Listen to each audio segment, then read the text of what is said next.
Приветствуем!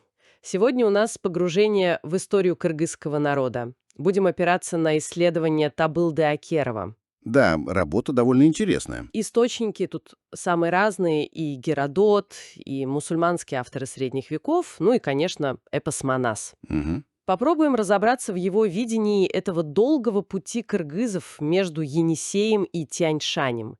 Это не просто пересказ, а попытка сложить эту мозаику миграций. Да, Акиров как раз предлагает взгляд на историю кыргызов не как на такое, знаете, однонаправленное движение. Скорее, это похоже на исторический маятник. Маятник. Любопытно. Ну да, он пытается связать очень много разрозненных свидетельств, реконструировать вот этот многовековой процесс. И тут ключевую роль играет, конечно, великий кыргызский каганат на Енисее. Хорошо. Так, давайте тогда начнем с одной из самых, таких интригующих идей Акерова.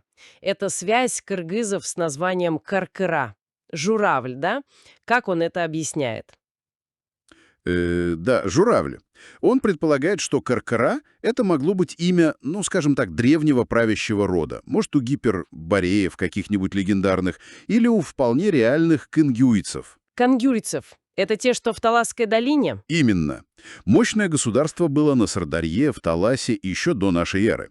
И вот по его гипотезе имя этого рода со временем перешло на весь народ, на страну. А Манас? Он же упоминал Манас. Да-да, вот что интересно. В одной из версий эпоса «Манас», которую записал Сайф-ад-Дин Аксикенди, владение рода Манаса так и называется Каркара. То есть, смотрите, он пытается связать мифы, реальное древнее государство Кангюи на Тиньшане и кыргызов. И все через имя рода. Звучит, конечно, очень смело. Именно. И аргумент такой, что предки кыргызов, они имели древние связи с Тиньшанем, с Кангюеем.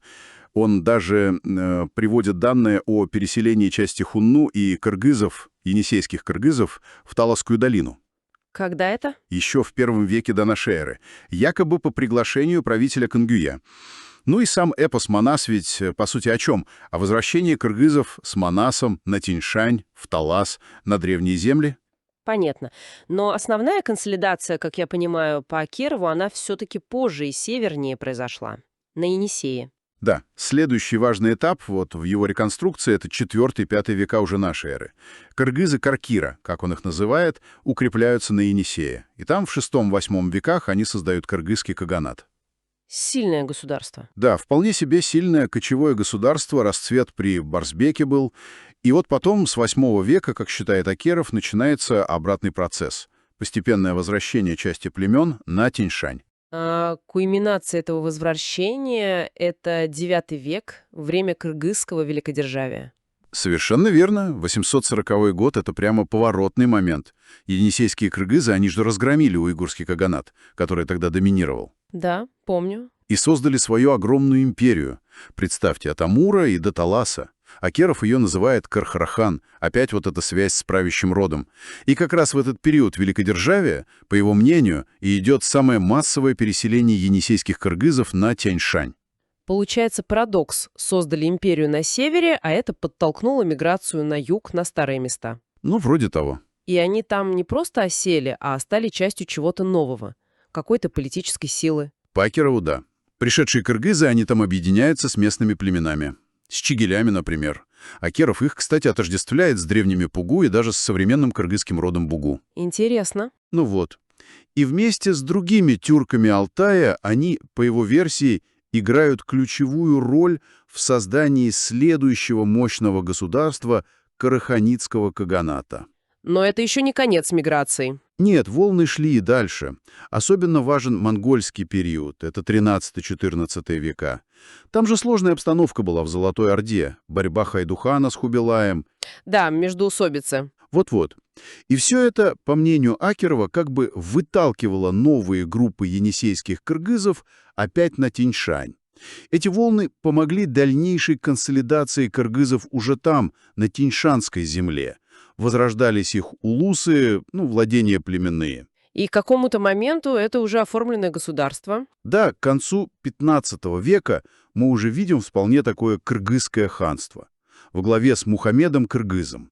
Так, хорошо, давайте попробуем собрать все вместе. Значит, Акеров рисует картину не одного переселения, а такого, ну, векового движения туда-сюда, между Сибирью и Центральной Азией. Да, такой пульсирующий этногенез, можно сказать. Где вот это имя Каркыра как маркер какой-то, а эпос Манас как хранилище памяти об этом всем? Именно так. Это попытка связать все — археологию, письменные источники из разных эпох, разных народов, лингвистику и устную традицию эпос — связать в одно повествование.